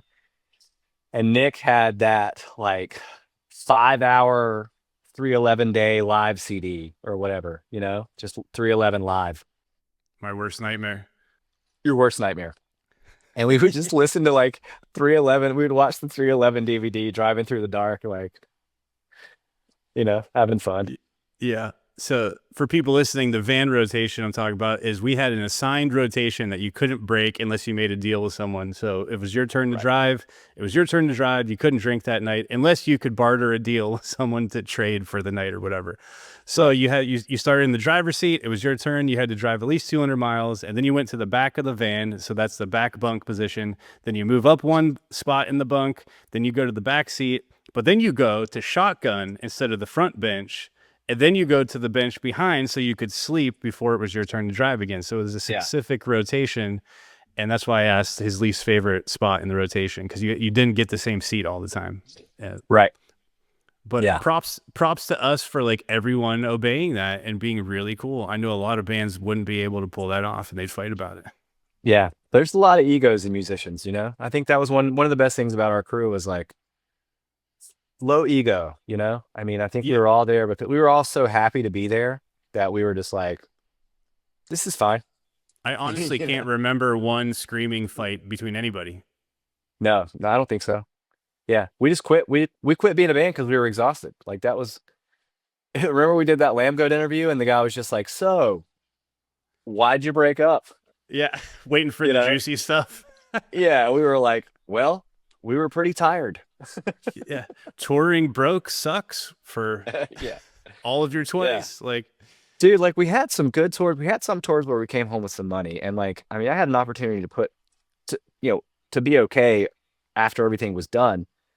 But towards the end, it was just like those last couple tours. It was just like we went from it like good stuff back to yeah, like not good stuff, and it was like, yes, what's this about? And then you know maybe there was we were going back to like good and better stuff after that, but like it was just that by that time. yeah. And So no offense to our booking agent, but like we always wanted to be on different tours, especially with Conversations coming up. We're like, we need to be on the Under Oaths and the Norma Jeans and the yeah, other yeah, bands like that. And we never. I don't think we also gave it long enough of a chance because we could have been like, hey, this is what we're doing now. We just can't be playing with these right, type of bands if we want to like yeah, get to the right crowd. But yeah. it So is what I it is. mean, yeah, it's just how it went down for sure. We were 23 years old and we needed a good manager that we didn't have anyone telling us not to do stupid shit. Yeah, we really just took everything we could, and we Yeah. probably should have taken a break because what we did come back from, we came back from Europe, and then went straight to Canada, and then toured that whole thing, right? Like that's how it went down because we came back into the United States into Michigan or something like that. I didn't do Canada with you guys, so Canada was before Okay, me, but we did come well we right back came. and get on the road again. That's what it was. Yeah. Okay. I mean, I knew we just went right back to something else, Yeah. and then and yeah, I think when you guys picked me up and I hopped in just to hang out for the rest of the tour, you had just come down from Canada, so you were like up there the whole time with DH and whoever. that's right. Yeah, and that was when homie quit, and yeah, in the middle of the Canadian tour. Yeah. Um, Random place to quit. just so weird. Like I think we were in Banff, Canada, which is probably one of the most beautiful places I've ever been in my life. Like it was the Yeah. middle of summer, just amazingly beautiful. And it was just like, oh, all right, well, I'm bummed we later. didn't get to go back there because I only ever been like played in Toronto or something, the cities, but didn't get to Yeah, see the yeah. beautiful side of Canada. Yeah. Yeah. I think driving through Canada is one of the most special things I've been able to do. I have this one specific like memory of it was, I'd driven my drive through the night, sun's coming up, we're driving over these like it's in the middle of the country, driving over these huge, you know, rises, and I was just like over this one, and I see, and it's like just clouds with mountains coming out of them and the sun's coming up, and it was like I was in a different world, and I was just like, God, this is beautiful. Like Yeah. so That's the one thing about tour that kind of shit and just like especially being that young and you're seeing all these places for the first time, it changes you. yeah, You're like finding yourself as an adult and you having all these experiences most people don't get to. So it's a very yeah, special thing. without a doubt, yeah. 24 years old driving through Canada, and yeah, just experiencing those views and the people. I mean, just getting to experience different cultures and just meeting different people, and I mean, God, like what a lucky thing to do. So Yeah. I said it a million times on here, but touring gave me so much confidence in life to just be like, hey, we can make this happen. I can make other things happen. That's why I was like, I'll just move to California. I can do that. I'll figure it out. Before yeah, that, it seemed impossible, but I was like, I've seen all these right. places. Yeah, yeah. Agreed. Agreed. Beautiful thing.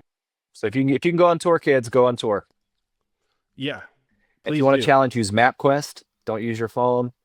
Um, do you see that bug? Just jump on the. Yeah, it looked like, I was like, what the fuck is that? I've got Um, ghosts. all right, next one. Family Guy or South Park? South Park. Yeah. Is that a question? I'm Ron Burgundy. You have a breathtaking high needs. All right. So we kind of already talked about this, but a lyric or song could be end of all or from a second story window. Like what's a certain section or line that's something that's really meaningful to you that stuck with you all these years? I love the line, "These veins are dying in their rows." Um, and I think that's from Soft Green Fields. It's like, it's just, and these veins are dying in their rows. And I just remember because I connected with that line every time we played it, and I would take the microphone and I would like drag it down my arm, like I was cutting my arm open. And Oh, that's I just, Morning it for was, Morning. Sorry, I just Jamie'd you. yeah, no, thank you. Yeah, thank you, Jamie. Um, yeah, yeah, I love that. I love that line. These veins are dying in their rows. My battered limbs no longer in motion, and these veins are dying in their rows. Yeah, that's sick. Also, Soft Green Fields, I read that earlier, side note, is also super sick. And probably was my favorite Delenda song to play live, just guitar wise. We only did it on Yeah. one tour. We opened with it, but that was a bitch to learn. And Rob remembered all of it back then. Now it's lost forever. Yo, kids, anybody want to tab out that record? Send it to Paul. Yeah, I'd love to learn our own song. Um, okay. What is a band you love, but you would never wear the t-shirt? Oh man, I don't have one, dude. Let me think. It's a tough one. When you think of it, though, it's so good. Mine is Blink 182. Oh man, okay, that's cool. I would wear a Blink shirt though. I want that take off your pants and jacket shirt. That was a good one. Um, um, maybe like I probably wouldn't wear like a Morrissey shirt. There you go. I don't know. I think I might, but I don't know. It's funny. It's a very specific question, but when you nail it, you're like, oh yeah, that's it. Morrissey's a No, I would wear a Morrissey shirt. I don't know.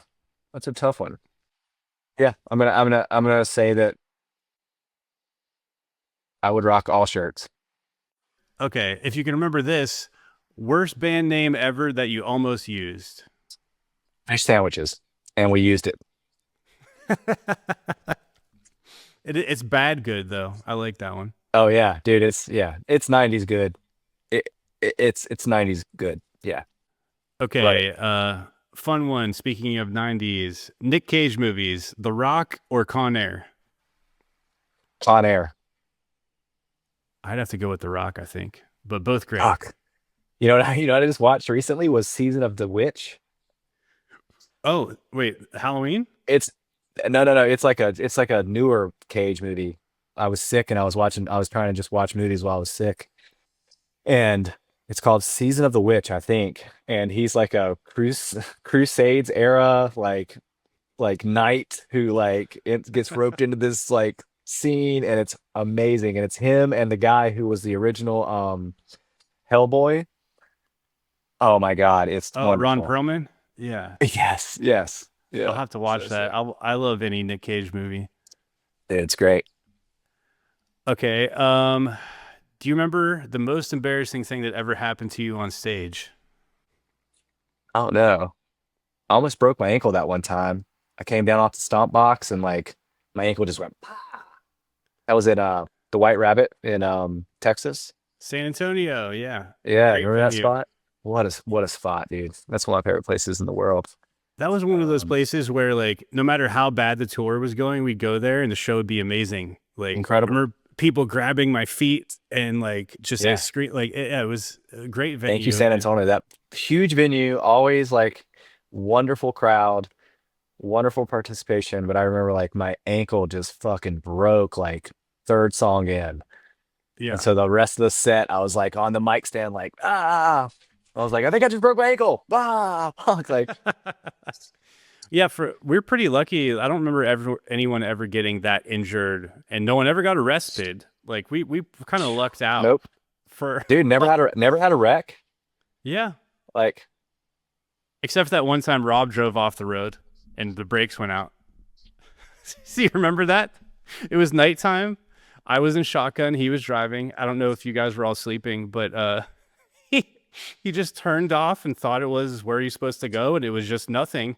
And we just Yeah. go boom into a ditch, and the brakes go out, and he's just sitting there like this. And I look at him and I go, "Why'd you do that?" Yeah.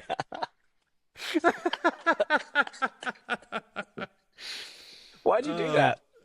Oh, that's so I funny. can see Rob just being like, I don't know. Man, We're lucky though. Yeah, we never had a bad accident. never. We had some like I think a flat tire and shit, but we got away with for all the fucking miles we did. Yeah. Do you remember how like driving through? I almost really messed up in Texas. You know how they have those signs that are like, "Get gas now, or you will die." Like you're Yeah. not going to make it. You're going through Um, Texas chainsaw territory yeah. now. Like I did not get gas, and I was driving, and everybody was asleep, and I was like, "Oh my God!" Like I zoned out through that last thing, and I found like this closed gas station, but the pump was still on, and I was able to use my debit card and got us enough gas to like get through Texas. And I just remember being like, thank goodness. Like Yeah, that I did stretch not of want to Texas be, is no joke. yeah, it's insane. It's Getting always gas now. It's like Mad it, Max. Like, it's always when you're leaving like from San Antonio to El Paso, you just have to drive across like what would be like two other states because it's so big. yeah, yeah. Texas is crazy. I love it though. All right. Here's one of my favorite ones. Least favorite from a second story window song. Ooh. Mm. Oh, um, spread my ashes in the wind. Severed heads. Dude, The rest of the song is great though. it is that chorus is just so We shouldn't have we just plopped it in there. we probably should have forgone that chorus. Yeah. Yeah. I remember Joe in the studio kept going, spread my ass cheeks in the wind. Yeah. After he said that, I think you were like, I'm done. We shouldn't have done this. Like, Yeah. I'll never I was unhear like, that again. please don't put that on the record. Like, And you ruined it for anyone. because the listening concept that is cool. Like likes the it. lyrics are cool. You know, the lyrics are Yeah. about, the concept of the song is great. But ever since he did that, I was just like, ah, fuck. Like, And the rest of it was heavy as shit. We just shouldn't have done the chorus. yeah. Uh, Yeah. Super heavy song. Okay. One piece of advice for any young musician, aspiring musician who's listening. Play shows. Engage in your local music scene. Make friends at shows. And do what you think is cool. Stay true to yourself. Yeah, for sure. And yeah, definitely grind it out and do all the shit no one else is willing to do. Yeah, play music with your friends. Do what you think is cool. Um, and learn how to, yeah, get out of your comfort zone. That's huge. Important in everything you do in life. Yeah, for sure. Take chances, Stay true to yourself, but take chances and listen to your gut. And don't be a dick. Yeah, for sure that. Remember those stickers in the 90s? I'll throw that out there. Remember that? Don't You're a be couple years younger than me, though. Don't be a dick stickers. No, I don't remember those. Oh man, in the early mid 90s, that was a thing. Where'd they come from? I think radio stations. I don't know. Like in North Carolina, they had this thing called the Weenie Roast, and it was like the big alternative festival. And you would come out of there with just like 500 stickers in your back pocket. Like headline. I just Don't remember be that a was one of dick. the. Yeah, it does like this a great, just a black square that just said, "Don't be a dick." That's great evergreen advice for everybody. Absolutely, yeah. All right. And lastly, I don't know if you've seen, I started a Riff Tacos official Spotify playlist. So I ask every guest to contribute one song. Could be anything you want, any genre, something that's meaningful or inspired you or anything at all. Man, just put you on the spot. oh yeah. Let's see. I'll give you Wonderwall by Oasis. and that's just because my daughter heard it recently and she loves it. It's a great song. Fucking Bring Me the Horizon just covered that, didn't they? Or was it their Oh, other? What's their other big hit? Or did they have one? I think it was that one. Don't Look Back in Anger. But Wonderwall was like their smash world. Yeah, that's like the one. Yeah, that was the I'm Better Than John Lennon song. Yeah. This is going to be cool because everyone's picking different shit. And I was like, it'll be nice to have a collection of everyone's different tastes. And then like, I just added on the website for everybody listening because a couple people have asked me like, how do I see who chose what? So I just put it on rifftacos.com. You go to the official Spotify playlist page and you can see everyone's choices. And if you see the song on the list and it's not on there, it's because I chose it. So I chose like 20 songs just to get it started. Awesome. Well, thank you so much for doing this, brother. It's been a blast, and I haven't talked to you enough. And I don't think I've seen you since fucking Furnace Fest, right? Yeah, pretty much. Anything else you'd like to cover or tell people about before we get out of here? I don't know. Just thanks, Paul. I appreciate this, man. I love your logo, by the way. The Thank you. skull with the taco with the headphones is so sick.